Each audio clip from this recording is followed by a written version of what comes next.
जय हिंद आप सभी को। आज ज्ञान बिंदु बिहार पुलिस का प्रैक्टिस सेट नंबर 5 कंप्लीट करेंगे। इसके पहले का 4 सेट अपलोड कर दिया गया है। अगर आप नहीं देखें जाके जरूर देखिए, इसका स्पेशल प्लेलिस्ट हम बना दिए हैं, तो जरूर देखिए जाके, बहुत अच्छा रिवीजन हो जाएगा आपका। और इसका अगर आपको पीडीएफ चाहिए तो हम टेलीग्राम पे डाल देंगे, इसका डिस्क्रिप्शन में हम लिंक डाल देंगे, वहाँ से ज्वाइन करके आप वहाँ से पीडीएफ ले करके आप मैथ सोल्यूशन कर लीजिएगा। और वीडियो को लास्ट से जरूर देखिएगा, आपको सेट कैसा लगा। जितना बार अच्छे से अगर वीडियो पूरा लास्ट तक जरूर देखिएगा, क्योंकि बीच में छोड़ने से कोई फायदा नहीं है। वीडियो को पूरा लास्ट तक देखिएगा, आपको पूरा क्वेश्चन याद हो जाएगा। बाकी मैथ का रहा, मैथ का आंसर बता देंगे। मैथ के लिए आपको हम पीडीएफ डाल देंगे टेलीग्राम ग्रुप पे, वहाँ से आप पीडीएफ निकाल करके वहाँ से आप मैथ का सोल्यूशन कर लीजिएगा। और इसका टेस्ट भी होता है, इसका एक ग्रुप है टेस्ट ग्रुप, उसमें बिहार पुलिस का सेट हो रहा है प्रैक्टिस सेट, और शाम में रुटेरिया का फाजर का प्रैक्टिस सेट 6:30 बजे होता है। तो जरूर सेट टेस्ट दीजिए और इसका वीडियो देख करके अच्छे से रिवीजन कीजिए। तो चलिए, थोड़ा आवाज़ में थोड़ा परेशानी हो क्योंकि तबीयत ना ठीक नहीं है, इसलिए इसको भी करना ज़रूरी है, क्योंकि आपको पता है एग्ज़ाम बहुत नज़दीक है, इसलिए रेगुलर बेसिस पे सेट लगाना बहुत ज़रूरी है। अच्छे से ध्यान दीजिएगा। रोशन आनंद सर की तरफ से निकाला गया सेट था, ये न्यू बैच में कराया हुआ प्रैक्टिस सेट है, तो अच्छे से ध्यान दीजिएगा। और वीडियो को लाइक शेयर सब्सक्राइब जरूर कीजिएगा, और वीडियो को ध्यान से देखिएगा, आपको हम सारा क्वेश्चन याद करवा देंगे, गारंटी लेते हैं।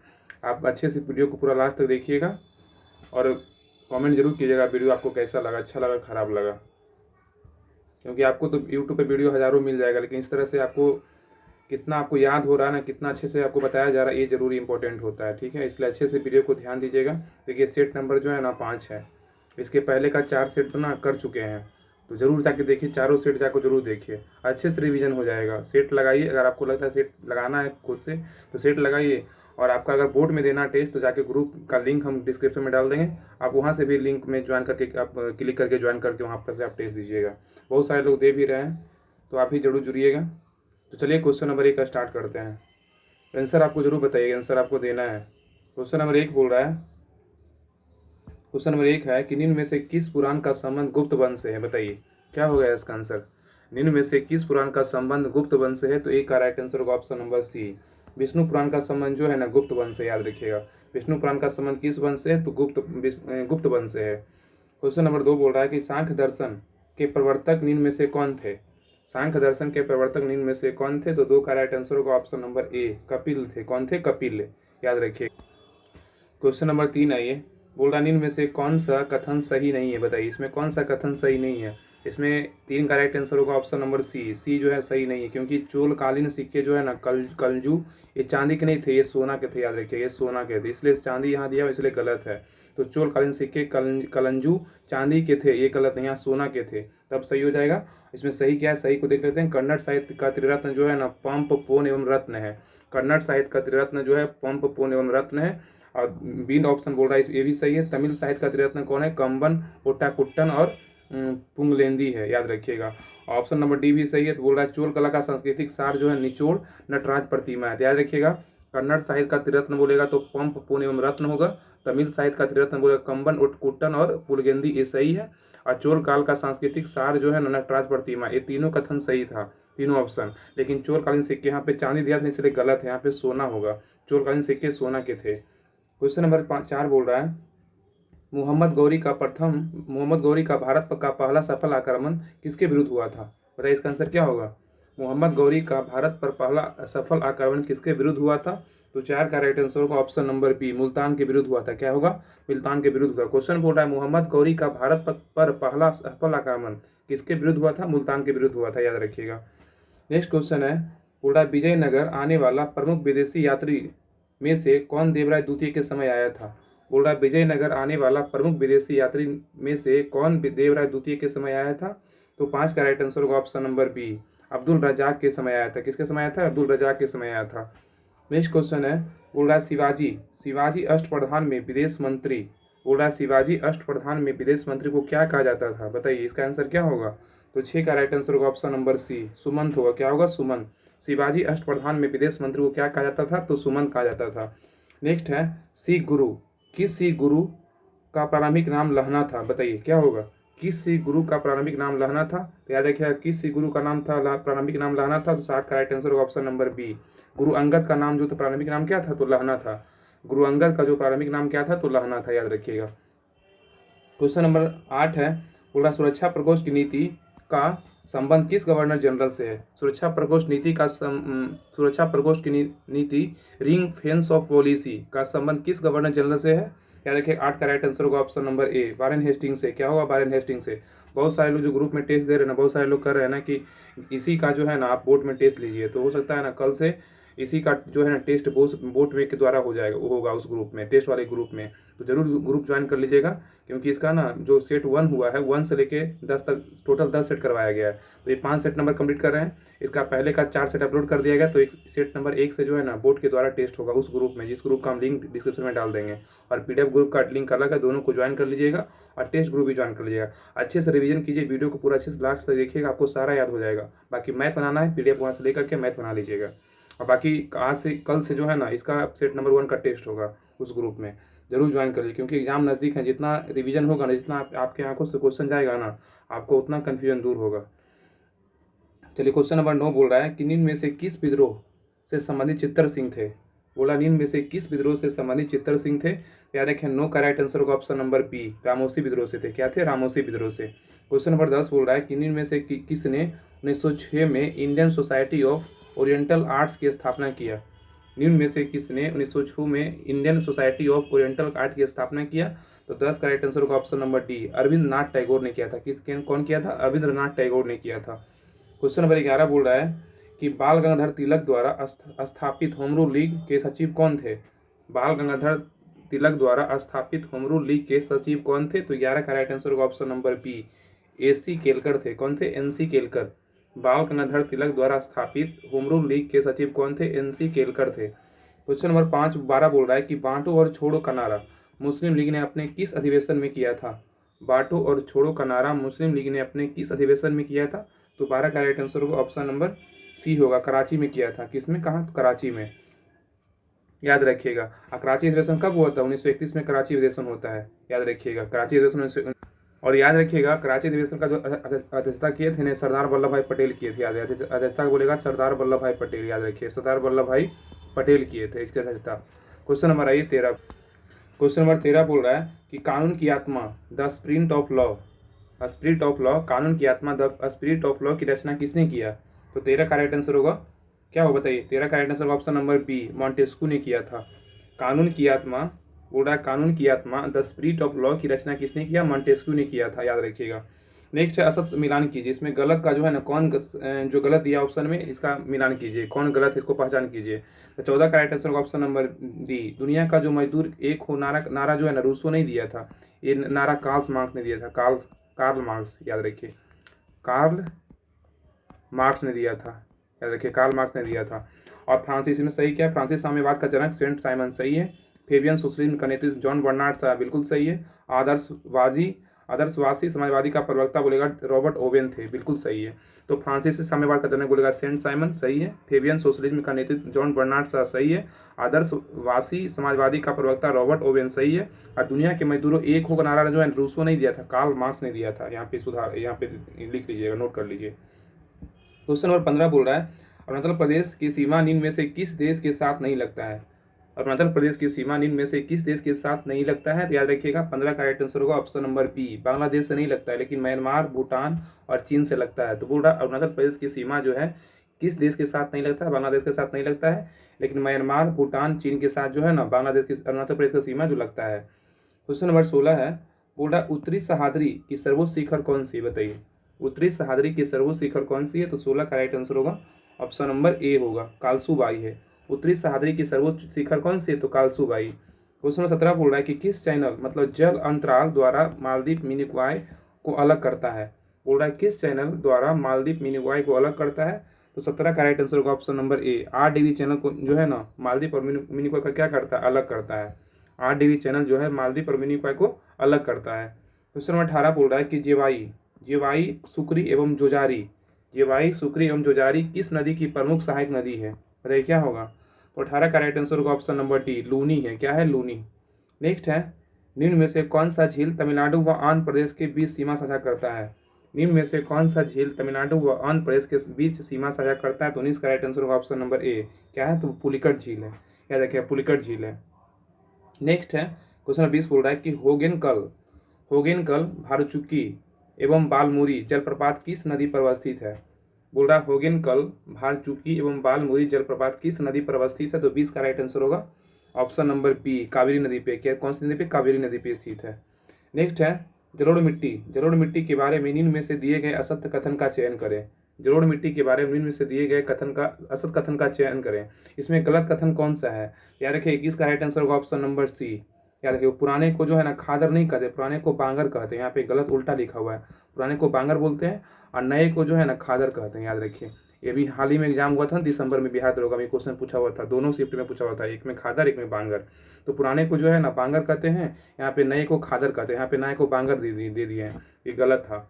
इसमें सही क्या है? जलोढ़ मिट्टी में ना पोटास की बहुलता होती है, बिल्कुल सही है। और जलोढ़ मिट्टी में नाइट्रोजन, फास्फोरस एवं ह्यूमस की कमी होती है, ये भी सही है। और इसका डी ऑप्शन जो जलोढ़ मिट्टी में उर्वरता के दृष्टिकोण से काफ़ी अच्छा होता है, ये भी सही है। तीनों कथन सही, लेकिन यहाँ पे ना पुराने को बांगर बोलते हैं, नए को खादर कहा जाता है।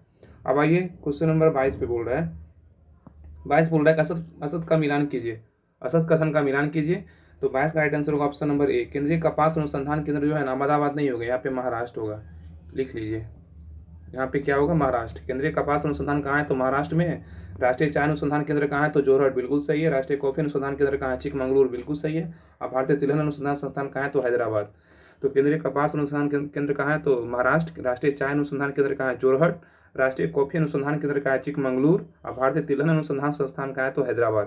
क्वेश्चन नंबर 23 पे, क्वेश्चन नंबर 23 बोल रहा है कि राजस्थान की देगाना किस खनिज पदार्थ के लिए प्रसिद्ध है? बताइए राजस्थान की देगाना किस खनिज पदार्थ के लिए प्रसिद्ध है? तो 23 का राइट आंसर होगा ऑप्शन नंबर बी, टंगस्टन है। क्या है? टंगस्टन। तो राजस्थान की देगाना किस खनिज पदार्थ के लिए प्रसिद्ध है? टंगस्टन के लिए प्रसिद्ध है। क्वेश्चन नंबर 24 बोल रहा है कि सर्वाधिक नगरीय जनसंख्या प्रतिशत वाले राज्य कौन सा है? सर्वाधिक नगरीय जनसंख्या प्रतिशत वाले राज्य कौन सा है? तो 24 का राइट आंसर होगा ऑप्शन नंबर बी। क्या है? तो गोवा है। क्या है? गोवा। अगर जनसंख्या बोलेगा तो महाराष्ट्र हो जाएगा, याद रखिएगा। नेक्स्ट है क्वेश्चन नंबर 25 बोल रहा है कि निम्नलिखित में से कौन परियोजना महाराष्ट्र में अवस्थित नहीं है? बताइए कौन सी परियोजना जो है ना महाराष्ट्र में अवस्थित नहीं है? तो 25 का राइट आंसर होगा ऑप्शन नंबर सी, बारगी परियोजना जो है ना, बारगी परियोजना जो है ये महाराष्ट्र में स्थित नहीं है, ये याद रखिए, ये मध्य प्रदेश में है। क्या है? तो मध्य प्रदेश में स्थित है, याद रखिए, मध्य प्रदेश में स्थित है बारगी परियोजना, मध्य प्रदेश में। और ये बारगी नदी पे है, याद रखिएगा। इसमें महाराष्ट्र में कौन कौन है? तो भीमा परियोजना महाराष्ट्र में है, जायकवाड़ी परियोजना महाराष्ट्र में है, गिरना परियोजना कहाँ है? तो महाराष्ट्र में है। लेकिन बारगी परियोजना जो है ना मध्य प्रदेश में। ये किस नदी पे है? तो बारगी नदी पे ही है। क्वेश्चन नंबर 26 बोल रहा है कि निम्न में से कौन राष्ट्रीय उद्यान असम में अवस्थित नहीं है? बोल रहा कौन सा राष्ट्रीय उद्यान जो असम में अवस्थित नहीं है? तो याद रखिएगा ना, इसमें क्लाउड, ऑप्शन 26 का राइट आंसर क्या होगा? Option number D, cloud leopard जो है राष्ट्रीय उद्यान कहाँ है? तो ये याद रखिएगा, ये स्थित है त्रिपुरा में स्थित है, याद रखिए। कहाँ है? त्रिपुरा में, त्रिपुरा, याद रखिएगा। क्लाउड लेपर्ड राष्ट्रीय उद्यान कहाँ है? त्रिपुरा में है। लेकिन नामेरी असम में है, मानस असम में, रायमोना कहाँ है? तो असम में स्थित है। क्वेश्चन नंबर बोल रहा है 27 बहुत इंपॉर्टेंट क्वेश्चन है। बोल रहा है कि मूल अधिकारों के संबंधित निम्नलिखित निर्णयों का सही क्रमांकन व्यवस्थित कीजिए। मतलब क्रम के अनुसार व्यवस्थित उसको करना है, कौन सा मतलब जो है ना कब आया था उसको क्रम के अनुसार व्यवस्थित कीजिए। तब गोलकनाथ बनाम पंजाब राज्य हुआ था 1967 में, आया था 1967 में, ये याद रखिए 1967 में। केशवानंद भारती बनाम केरल राज्य बोलेगा तो कब हुआ था? 1973 में आया था, 1973 में। और याद रखिए मिनरवा मिल्स बनाम भारत संघ, ये हुआ था, कब हुआ था? याद रखिए 1980 में आया था, 1980 में हुआ था, 1980 में। और बेरुबारी बनाम भारत संघ कब हुआ था? याद रखिएगा ये हुआ था 1960 में, 1960 में। तो गोलकनाथ बनाम पंजाब राज्य 1967, केशवानंद भारती बनाम केरल राज्य 1973, मिनरवा मिल्स बनाम भारत संघ 1980, बेरुवादी बनाम भारत संघ 1960। इसमें बैठाइए कौन होगा पहले? तो पहले होगा 4, पहले कौन होगा? 4, पहले 4 होगा, उसके बाद 4 1 2 3। तो ऑप्शन नंबर ए जो है ना राइट आंसर है, 4 1 2 3, याद रखिएगा, उसको नोट कर लिए, बहुत अच्छा क्वेश्चन है। क्वेश्चन नंबर 28 बोल रहा है कि भारतीय संविधान का कौन सा अनुच्छेद उपराष्ट्रपति के पद पर निरूपित करता है? बोल रहा है कि भारतीय संविधान का कौन सा अनुच्छेद जो है उपराष्ट्रपति के पद को निरूपित करता है? याद रखिए 28 का राइट आंसर होगा ऑप्शन नंबर होगा ए। अनुच्छेद 63 में क्या है कि भारत का एक उपराष्ट्रपति हो। अनुच्छेद 63 में क्या है? तो भारत का एक उपराष्ट्रपति। अनुच्छेद 64 में क्या है? देखिए अनुच्छेद 64 में क्या है? तो उपराष्ट्रपति राज्यसभा का पदेन सभापति होगा। उपराष्ट्रपति जो है ना, उपराष्ट्रपति क्या होगा? तो राज्यसभा का पदेन सभापति होगा उपराष्ट्रपति, याद रखिएगा। अनुच्छेद 64 में क्या है, तो उपराष्ट्रपति राज्यसभा का पदेन सभापति होगा। अनुच्छेद 68 में क्या है, याद रखिए, अनुच्छेद 68 में क्या है कि उपराष्ट्रपति का अगर पद रिक्त हो जाता है तो 6 माह के अंदर जो उसको ना भरना पड़ेगा। ठीक है, अगर अनुच्छेद 68 में क्या बोला गया है कि अगर राष्ट्रपति का पद रिक्त हो जाता है तो उसको भरना पड़ेगा, लेकिन ऐसे जो है ना राष्ट्रपति का पद खाली नहीं होता है। अनुच्छेद 89 में क्या है, याद रखिए, 89 में जो है ना राज्यसभा का एक सभापति होगा उसके लिए और उपसभापति होगा। याद रखिए, राज्यसभा का एक सभापति होगा और एक उपसभापति होगा। अनुच्छेद 89 में बोला गया। 89 में क्या है, राज्यसभा का एक सभापति होगा और एक उपसभापति होगा। 89 में क्वेश्चन 29 बोल रहा है कि निम्नलिखित में से कौन एक सम्मिलित पंचायती राज संस्था संबंधित नहीं है। बोला निम्नलिखित में से कौन सी एक समिति जो है पंचायती राज संस्था संबंधित नहीं है। देखिए 29 का राइट आंसर होगा ऑप्शन नंबर ए है। PVN राव समिति का संबंध जो है ना गरीबी उन्मूलन से, याद रखिए गरीबी उन्मूलन से है, इसका गरीबी उन्मूलन से है। ये इसका संबंध जो पंचायती राज से नहीं है, लेकिन पंचायती राज संबंधित कौन कौन है, एलएम सिडमी समिति का संबंध पंचायती राज से है, अशोक मेहता समिति का संबंध पंचायती राज से है, बलवंत राय मेहता समिति का संबंध जो है पंचायती राज से था। और एलएम सिडमी समिति का स्थापना कब हुआ था, याद रखिएगा, यह स्थापना हुआ था, इसका स्थापना हुआ था 1900 कितना 1900 बताइए, इसका आंसर क्या होगा। एलएम सिडमी समिति का स्थापना हुआ था 1986 में, याद रखिए 1986 में स्थापना हुआ था, 1986 में। और अशोक मेहता समिति का स्थापना कब हुआ था, ये हुआ था 1977 में स्थापना हुआ था, 1977 में। और बलवंत राय मेहता समिति का स्थापना कब हुआ था, 1957 में, 1957 में स्थापना हुआ था। बलवंत राय मेहता बोलेगा 1957, याद रखिएगा 1957। तो याद रखिएगा कि एलएम सिडनी समिति का स्थापना 1986, अशोक मेहता समिति का स्थापना कब हुआ था, अशोक मेहता समिति का हुआ था 1977, और बलवंत राय मेहता समिति का स्थापना कब हुआ था, 1957 में हुआ था। और इसका जो है ना PVN राव समिति का संबंध ये जो गरीबी उन्मूलन से था, लेकिन एक और था ना, इस यहाँ पे अगर यहाँ पे रहेगा जीवीके राव समिति का, तो जीवीके राव समिति का संबंध जो था ना वो पंचायती राज से था, जीवीके राव समिति का संबंध। और उसका जो स्थापना हुआ था ना, जीवीके राव समिति का स्थापना जो हुआ था उसका हुआ था स्थापना 1985 में हुआ था, 1985 में स्थापना होता है जीवीके राव समिति का स्थापना 1985। याद रखिए एलएम सिडमी समिति, अशोक मेहता समिति, बलवंत राय मेहता समिति, जीवीके राव समिति, ये चारों का संबंध पंचायती राज से है, लेकिन PVN राव समिति का संबंध जो है गरीबी उन्मूलन से है। चलिए क्वेश्चन नंबर आई 30 पे, इस सबको नोट कर लीजिएगा क्योंकि ना बहुत इंपॉर्टेंट है, इस सबको नोट करते जाइएगा। आपको देखते हैं ना, आप बहुत सारा यूट्यूब में आपको दिखने को मिलेगा ना कि जितना 20 मिनट में पूरा 100 क्वेश्चन खत्म, लेकिन ये इंपॉर्टेंट देखने कि हमको कहाँ याद हो रहा है, कहाँ पे अच्छे से याद हो रहा है। क्योंकि कोई क्वेश्चन का ना हम जानते हैं कि हर एक क्वेश्चन का ऑप्शन जो है हम अगर डिस्क्राइब करेंगे बहुत लंबा वीडियो चल रहा है, लेकिन जो जरूरी है उसको तो करना है ना, जो गलत है। लेकिन इसे अच्छे से वीडियो को ध्यान से देखिए और शेयर सब्सक्राइब जरूर कीजिएगा, दोस्तों में शेयर कीजिए, सब्सक्राइब जरूर कीजिएगा। क्वेश्चन नंबर 30 बोल रहा है 1862 में निम्नलिखित में से किस भारतीय तत्कालीन वायसराय लॉर्ड कैनिंग ने अपनी विधान परिषद में नामित किया था। बोल रहा है 1862 में निम्नलिखित में से किस भारतीय को तत्कालीन वायसराय लॉर्ड कैनिंग ने अपनी विधान परिषद में नामित किया था। तो 30 का राइट आंसर होगा ऑप्शन नंबर डी होगा, उपयुक्त सभी, याद रखिएगा। बनारस के राजा, पटियाला के महाराजा, सर दिनकर राव, तीनों थे। नेक्स्ट है संविधान सभा के सदस्यों में अनुसूचित जनजाति सदस्यों की संख्या कितनी है। संविधान सभा के सदस्यों में अनुसूचित जनजाति के सदस्यों की संख्या कितनी है। 33 का राइट आंसर होगा ऑप्शन नंबर ए होगा, 33 है, क्या है 33। नेक्स्ट है स्वतंत्र भारत के पहले मंत्रिमंडल के संबंध में किसका मिलान गलत है। इसका जो है ना देखिएगा, इसका PDF में आंसर गलत दिया, इसका आंसर सी है, लेकिन आंसर इसका जो है ना डी होगा, याद रखिए इसका आंसर डी होगा। ठीक है, श्रम मंत्री कौन थे, जगजीवन राम थे, बिल्कुल सही है। रक्षा मंत्री कौन थे, बलदेव सिंह, बिल्कुल सही है। रेलवे मंत्री कौन थे, जॉन मथाई, यही PDF में आंसर दिया, लेकिन ये सही है। इसका आंसर जो होगा ना डी सही होगा, इसका डी गलत है। तो विधि मंत्री कौन थे, जोगेंद्र मंडल नहीं थे, भीमराव अम्बेडकर थे, याद रखिएगा भीमराव अम्बेडकर थे, भीमराव अम्बेडकर।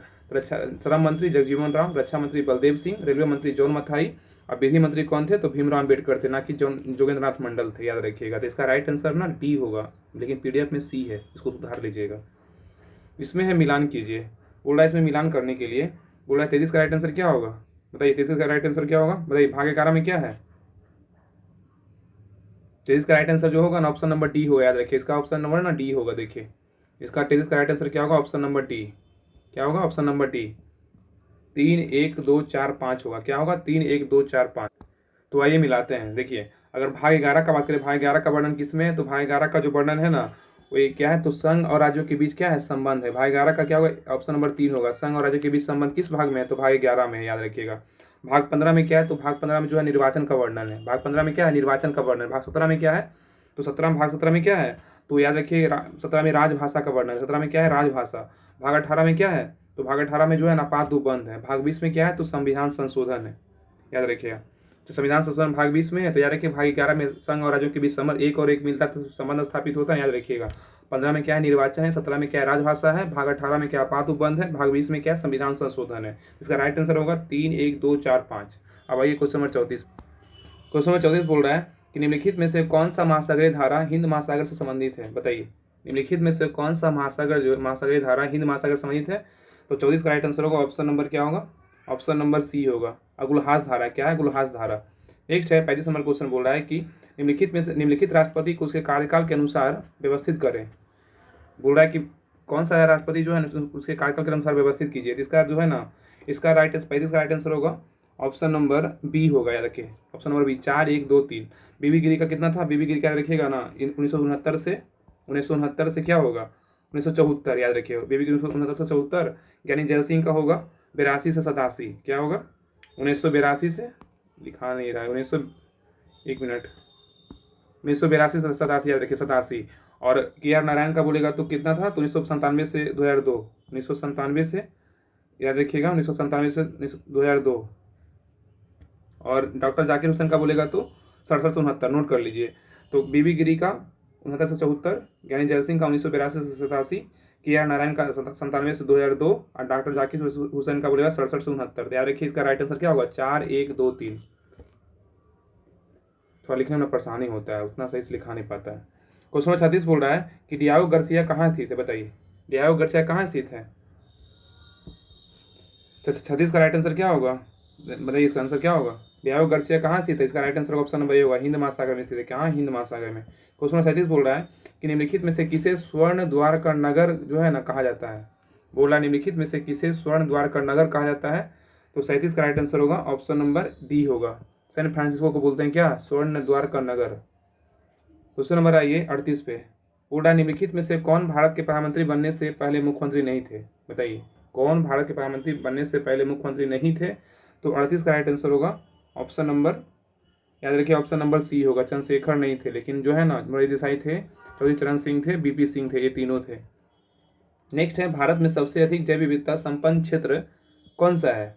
भारत में सबसे अधिक जैव विविधता संपन्न क्षेत्र कौन सा है। तो 39 का राइट आंसर होगा ऑप्शन नंबर होगा ए होगा, पश्चिमी घाट है। क्या है, पश्चिमी घाट। नेक्स्ट है भारत में प्रोजेक्ट टाइगर कार्यक्रम कब से प्रारंभ किया गया था। भारत में प्रोजेक्ट टाइगर का प्रारंभ कब से किया गया था, यानी कि 40 का right answer option number B, 1973 से किया गया था। नेक्स्ट है अम्ल वर्षा के लिए निम्न में से कौन ज़्यादा उत्तरदायी है। अम्ल वर्षा के लिए कौन ज़्यादा उत्तरदायी है। तो 41 का राइट आंसर होगा, 41 का right answer option number B, D होगा। ए और बी दोनों है। क्या है, ए और बी दोनों, SO2 है और क्या है, NO2 है, दोनों है। नेक्स्ट है भोपाल के यूनियन कार्बाइड फैक्ट्री में दुर्घटना कब हुआ था। बोल रहा है भोपाल के यूनियन कार्बाइड फैक्ट्री में दुर्घटना कब हुआ था। तो 42 का राइट आंसर होगा ऑप्शन नंबर ए होगा, 3 दिसंबर 1984 को हुआ था, याद रखिएगा। नेक्स्ट है एक पार्सेक कितने प्रकाश वर्ष के बराबर होता है। पूरा एक पार्सेक जो है कितने प्रकाश वर्ष के बराबर होता है। तो 43 का राइट आंसर होगा ऑप्शन नंबर ए होगा, 3.26 होगा। नेक्स्ट है निम्न में से किस उपकरण के द्वारा ध्वनि ऊर्जा को विद्युत ऊर्जा में क्या करता है, रूपांतरित किया जाता है। निम्न में से किस उपकरण के द्वारा ध्वनि ऊर्जा क्या करते हैं, विद्युत ऊर्जा में रूपांतरित करते हैं। तो 44 का राइट आंसर होगा ऑप्शन नंबर बी होगा, माइक्रोफोन क्या करते हैं, तो ध्वनि ऊर्जा को विद्युत ऊर्जा में करते हैं। नेक्स्ट है सरल आवर्त गति करने वाले कण जब अपनी मध्यमान स्थिति से गुजरता है तो निम्न में से कौन अधिकतम होता है। बोल रहा है सरल आवर्त गति करने वाले कण जब अपनी मध्यमान स्थिति में गुजरता है तो निम्न में से कौन सा अधिकतम होता है। तो 45 का राइट आंसर होगा ऑप्शन नंबर डी होगा, गतिज ऊर्जा होगा। क्या होगा, गतिज ऊर्जा। नेक्स्ट है ध्वनि के किस गुण के कारण तेज या मंद सुनाई देती है, बताइए। ध्वनि के किस गुण के कारण तेज या मंद सुनाई देती है। तो 46 का राइट आंसर होगा ऑप्शन नंबर ए होगा, प्रबलता है। क्या है, प्रबलता। नेक्स्ट है ठोस में ऊष्मा का संचरण किस विधि द्वारा होता है। ठोस में ऊष्मा का संचरण किस विधि द्वारा होता है। 47 का राइट आंसर होगा ऑप्शन नंबर ए होगा। क्या होगा, चालन होगा। क्या, चालन। अब ये क्वेश्चन नंबर 48 पे। क्वेश्चन नंबर 48 बोल रहा है कि निम्न में से किस रंग के प्रकाश का प्रकीर्णन सबसे कम होता है, बताइए। निम्न में से किस रंग के प्रकाश का प्रकीर्णन सबसे कम होता है। तो 48 का राइट आंसर होगा ऑप्शन नंबर बी, लाल का जो प्रकीर्णन है सबसे कम होता है, लेकिन बैंगनी का क्या होता है, ज्यादा होता है, याद रखिएगा। बैंगनी का क्या होता है, ज्यादा होता है, बैंगनी का ज्यादा होता है। नेक्स्ट है सबसे अधिक आयनन क्षमता किस किरण का होता है। सबसे अधिक आयनन क्षमता किस किरण का होता है। तो 49 का राइट आंसर होगा ऑप्शन नंबर होगा 49 का, याद रखिएगा ऑप्शन नंबर ए होगा, अल्फा का है। अल्फा का। सबसे अधिक आनयन क्षमता जो है ना किस किरण का होता है, तो अल्फा का है। नेक्स्ट है क्वेश्चन 50 बोल रहा है कि सबसे पहले इलेक्ट्रॉन के आवेश का सफलतापूर्वक निर्धारण किसने किया था। सबसे पहले इलेक्ट्रॉन के आवेश का सफलतापूर्वक निर्धारण किसने किया था। 50 का राइट आंसर होगा ऑप्शन नंबर ए, मिल्कन ने किया था। कौन किया था, मिल्कन।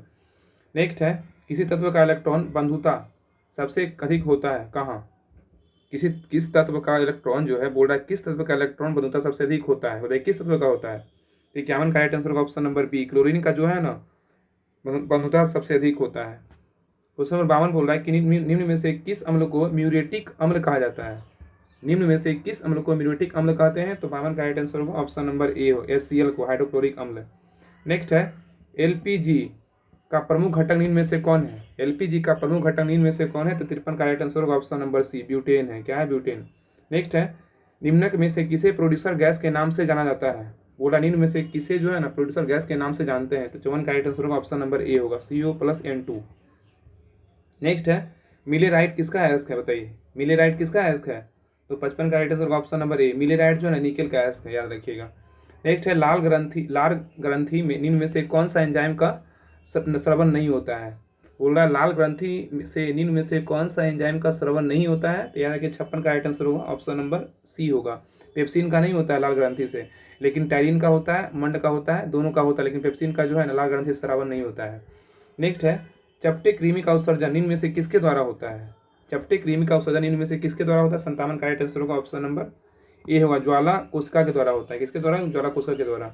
नेक्स्ट निम्न में से कौन कर्ण अस्थियां है, नहीं है। निम्न में से कौन जो है कर्ण अस्थियां नहीं है, तो 58 का राइट आंसर होगा ऑप्शन नंबर बी, ह्यूमरस नहीं है, लेकिन मेलियस है, इनकस है, अस्टेपिज है। तो बोल रहा कौन जो है ना कर्ण की अस्थियां नहीं है, तो ह्यूमरस नहीं है, लेकिन मेलियस, इनकस, अस्टेपिज जो है एक कर्ण अस्थियां है। नेक्स्ट है निम्न में से कौन मोनोसेक्राइड नहीं है, बताइए इसमें कौन जो है ना कौन मोनोसेक्राइड नहीं है, तो 59 का राइट आंसर होगा ऑप्शन नंबर डी, माल्टोज जो है मोनोसेक्राइड नहीं है, लेकिन ग्लूकोज, फ्रक्टोज, गैलेक्टोज ये सभी मोनोसेक्राइड है, लेकिन माल्टोज जो है मोनोसेक्राइड नहीं है। नेक्स्ट है प्रोटीन शब्द का प्रयोग सर्वप्रथम किसने किया। प्रोटीन शब्द का प्रयोग सर्वप्रथम किसने किया, तो 60 का राइट आंसर होगा ऑप्शन नंबर बी, वर्जेलियस ने किया था। कौन किया था, वर्जेलियस ने।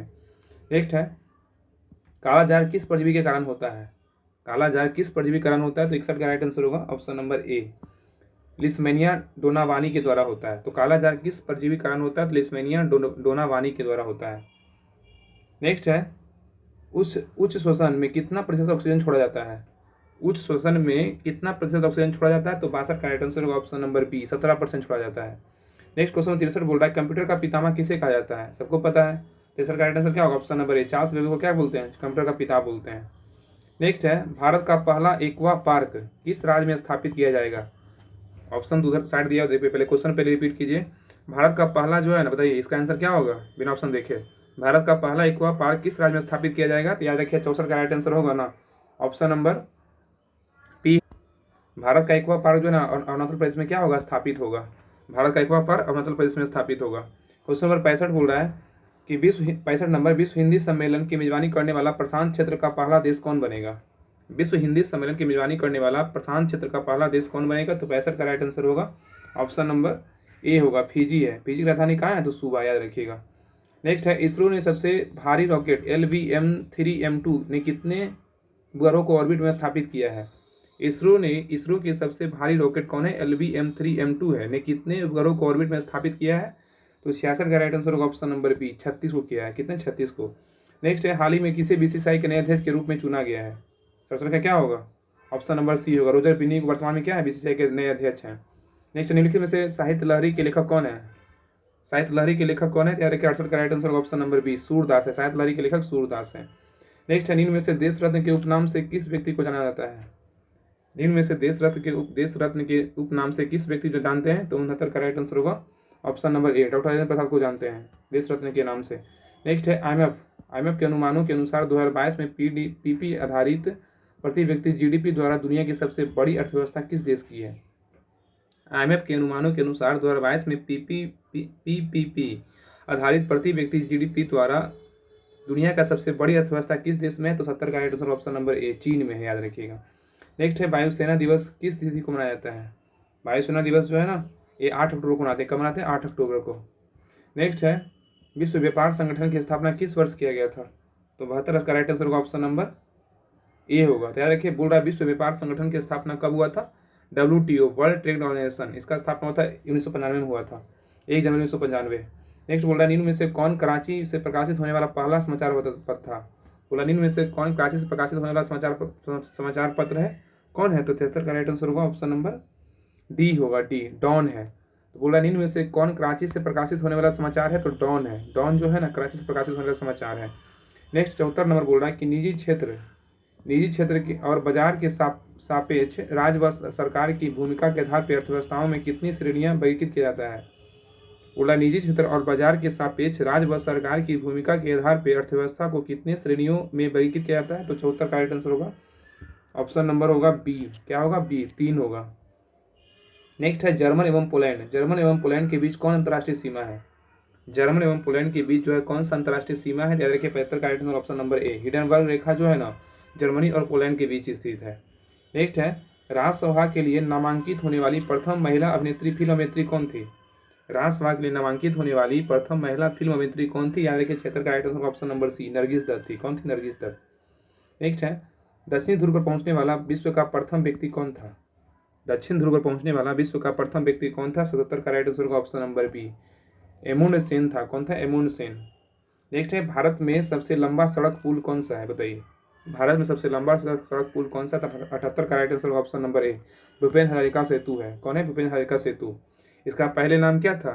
ढोरा सदिया पुल था। देखिए इसका पहले नाम जो था ना, ढोरा सदिया पुल था, इसके उसी का नाम जो है भूपेन हजारिका सेतु कर दिया गया है। नेक्स्ट है क्वेश्चन नंबर 79 बोल रहा है कि निम्नलिखित में से भारत का प्रथम पनडुब्बी कौन सा है? निम्नलिखित में से भारत का प्रथम पनडुब्बी कौन सा? 79 का राइट आंसर होगा ऑप्शन नंबर, याद रखिएगा ऑप्शन नंबर होगा सी, INS कावेरी है। निम्नलिखित में से भारत का प्रथम पनडुब्बी कौन सा है? तो INS कावेरी है। क्वेश्चन नंबर 80, क्वेश्चन नंबर 80 बोल रहा है कि खनन और खनन में संलग्न श्रम की प्रकृति को निम्न में से किसके जरिए संकेतित किया जाता है? खनन और खनन में संलग्न श्रम की प्रकृति को निम्न में से किसके जरिए संकेतित किया जाता है? तो 80 का राइट आंसर होगा option number A, red collar job के द्वारा। अब देखिए मैथ का क्वेश्चन है, मैथ का क्वेश्चन हम आंसर टिक कर देते हैं, वहाँ से पीडीएफ ग्रुप से पीडीएफ लेकर के आप मैथ को लगा लीजिएगा। सारा मैथ जो भी है आपका बनाना रहेगा, मैथ, इंग्लिश और हिंदी इंग्लिश तो हम बता ही देंगे। 81 का राइट आंसर होगा ऑप्शन नंबर बी होगा, याद रखिए 6 मिनट होगा। 82 का राइट आंसर होगा ऑप्शन नंबर सी, 18,000 होगा। क्या होगा? 18,000। 83 का राइट आंसर होगा ऑप्शन नंबर डी होगा, 33.1/3। 84 का राइट आंसर होगा ऑप्शन नंबर ए होगा, 0.64 होगा।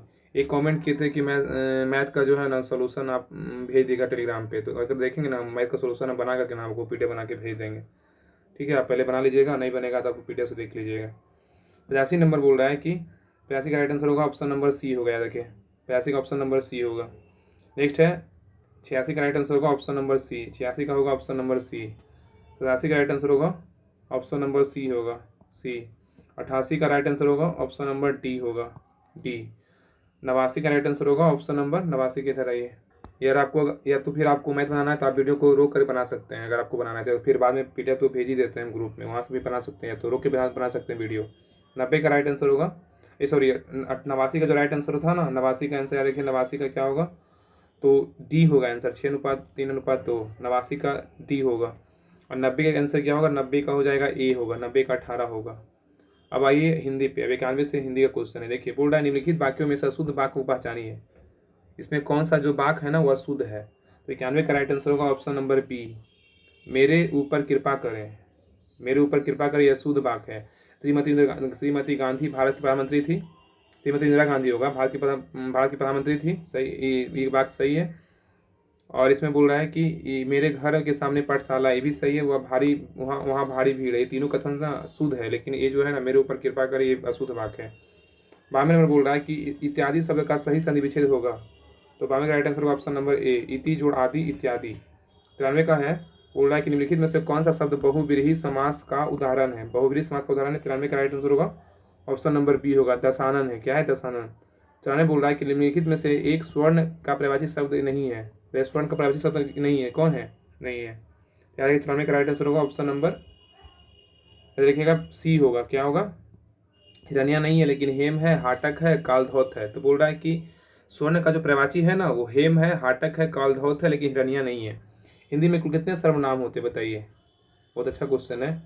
95 का राइट आंसर होगा ऑप्शन नंबर सी, 11 है। कितना है? 11। नेक्स्ट अब इंग्लिश का क्वेश्चन देखिए, यहाँ से in the following question out of the given 4 alternative select the alternative which best expresses in the meaning the idiom phrase to have an itching palm. तो याद रखिए इसमें करेक्ट आंसर होगा ऑप्शन नंबर डी होगा। क्या होगा? D. To be greedy for money. संदर्भ में बोल रहा है कि choose the word that is opposite in meaning to the given word. Subtract opposite चुनना है, सब्ट्रैक्ट। संदर्भ में राइट आंसर होगा option number B, adjust adjust है, एडजस्ट याद रखिएगा, एडजस्ट है। एक नेक्स्ट 98 नंबर बोल रहा है choose the word that means of the same as the given word. Explicit का बोल क्या होगा? एक्सप्लिसिट। क्या होगा 98 का? राइट आंसर होगा ऑप्शन नंबर टी होगा, स्पेसिफिक है, स्पेसिफिक। 99 का राइट आंसर बोल रहा है choose the word that can suitable, sorry substitute, बोला choose the word that can substitute the given group of word. A house of shelter for a dog. इसका क्या होगा? बोल रहा है choose the word that can substitute the given group of word a house of shelter for a dog. तो 99 का right answer होगा option number ए होगा, केनाल होगा। क्या होगा? केनाल। लास्ट क्वेश्चन है 100 नंबर, बोल रहा है a sentences has been given दिया हुआ है with a blank to be filled with appropriate option.